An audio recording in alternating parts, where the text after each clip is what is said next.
Good afternoon, sports fans. We're here, myself, Noah Underhill, Commissioner. We're getting ready to kick off Pottsville Maroons at Montreal Berserkers. Both teams 2-0 on the season. A storied rivalry, but not a very good rivalry, if I do say so myself. No, what's your thoughts, just preliminary thoughts on the game today? Yeah, it's going to be a good game. Two of the better teams in the league. One of them has had more historical success against the other, we'll say. But there's definitely been a lot of trash talk this week, and I'm very excited to see how this game turns out. You mentioned the historical trash talk. We'll get to that in a bit. But before we get to this game, let's take a look around the league to see what happened in the 3 games that preceded this one.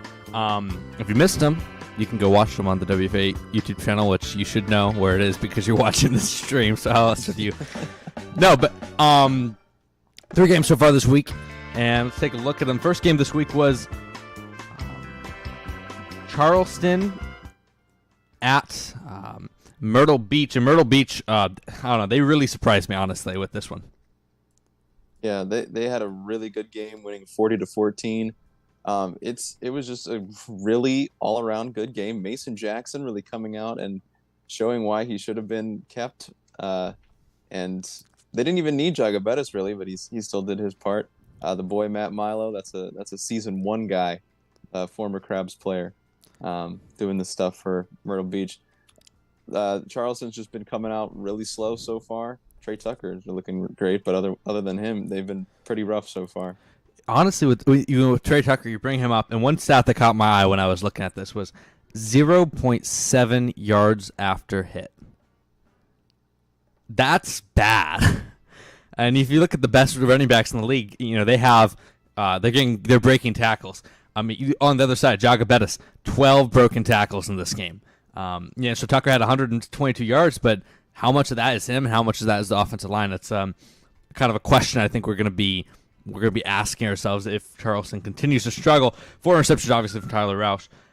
Next game of the week was Detroit Fury at DC Tribe. DC getting a much-needed win after starting 0-2, 37-16. Mac Anthony, obviously the unquestioned starter now that Jamie Spencer got shipped off to Des Moines.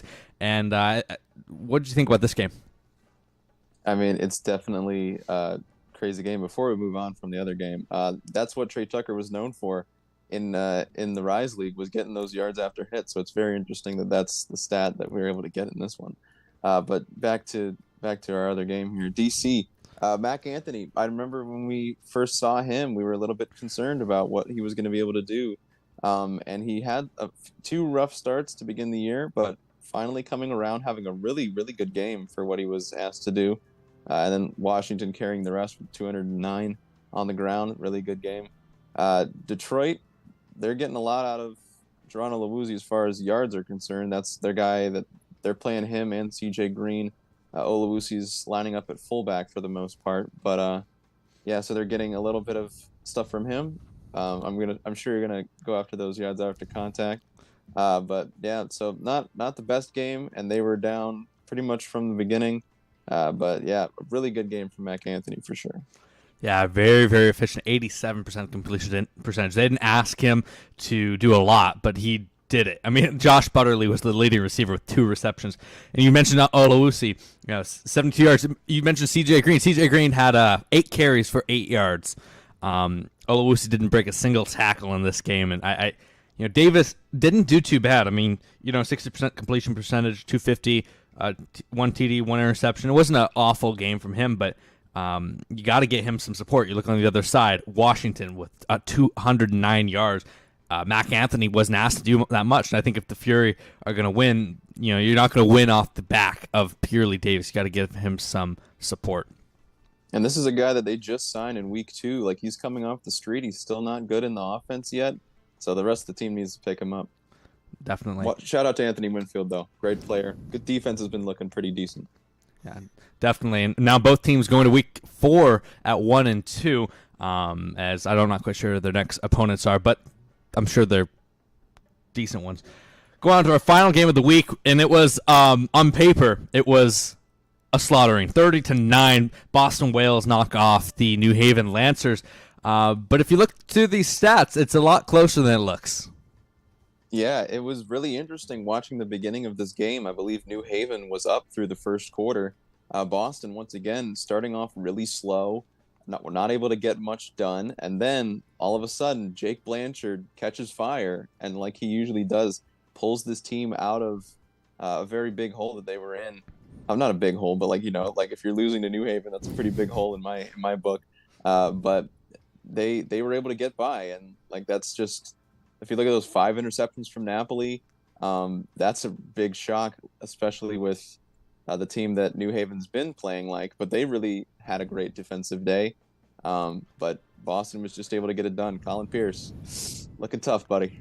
Yeah, one of the worst QBRs we may have ever seen with 3.7 on that, which isn't particularly good.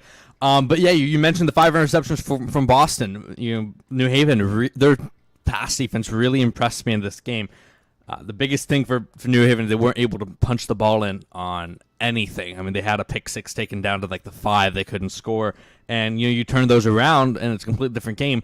Toward the end, Boston just got momentum and mistakes compounded. But New Haven, they're better than that 0-3 record if they can get something going on. We know Colin Pierce can throw the ball, but this one wasn't one of his finer performances. Not even eclipsing 100 yards in the game. Yeah, and New Haven's offense and defense is getting rebuilt playbook wise, so they're still working themselves out. So we'll see what this team looks like at the end of the year when they play Boston again. 0-3 for New Haven, 1-2 for Boston going week 4, and that takes us to the game that you're here for, Montreal, Pottsville. Obviously, always a lot of trash talk, usually from Blake Sellers, and then everyone else telling them to shut up. But hey, trash talk's trash talk. And we mentioned that historical rivalry. Let's take a look at what those stats have been over the course of this rivalry. There's been 8 games over the course of this rivalry. And that's the wrong one. This is the right one. There you go. It's a little bit one-sided, as you can tell. Montreal 7-1 against Maroons. The only win that Montreal has gotten against Pottsville was last season, Week 12. But besides this, Montreal has dominated this rivalry. 31 points per game, yards, every stat you look at, they have dominated so far in this rivalry. Yeah, Montreal. I mean, this is what they do for all the other teams in the league too. They just keep winning. They're not a team that loses a lot. So this is something that you would expect. Now, Pottsville, they've competed. I think they played Montreal in the conference championship at least at some point. My brain is dying Last season, at the moment. Last season, yeah, I knew I had seen it recently. But yeah, so it's been a one-sided rivalry for sure. But Pottsville's really good at being that tier below dominant. They're like right on the cusp. And if they get a win today against Montreal, they might stamp their place in being a dominant team in the league. Yeah, and as Michael Percoco says, some rivalry. Yeah, you have to win for it to be a real rivalry. But the rivalry has been strong off the field. On the field, we haven't seen it as much so far. But looking at this season, though, both these teams, you're going to notice one team's going to change a lot on this graphic, and another team's not going to change too much. And that's the season 9 offense. And look at that. Both teams coming to this game 2-0. Pottsville, 25 points per game. Montreal, a little bit better, 30 points per game. Yards per game, Montreal still has the edge. But you notice rushing per game, that's where Pottsville's strong. And the turnover difference, that's something else that Pottsville has on Montreal. Looking at this graphic, these teams are much, much closer than the historical graphic. Yeah, and they've played the same teams too. So they've both played New Haven and Boston. So it's against the same competition, about as even as you can get before playing this game. And I've been watching Jeremy Olinger just tear it up, the rookie wide receiver for Montreal. Him and Ryan Roosevelt have been a pretty good duo so far. And then on the other side, you got Pottsville's running back, Martin Radicevic. We'll have to see what he does. We'll have lots to say during the game, but I'm very excited. These two teams are really good offensively, defensively, and I think we're going to see a really, really tough contest.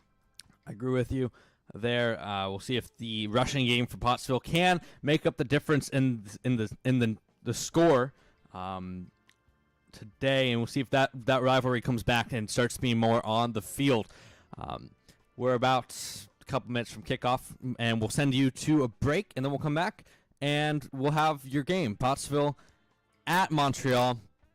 Hope you've enjoyed so far, and we'll see you in just a second.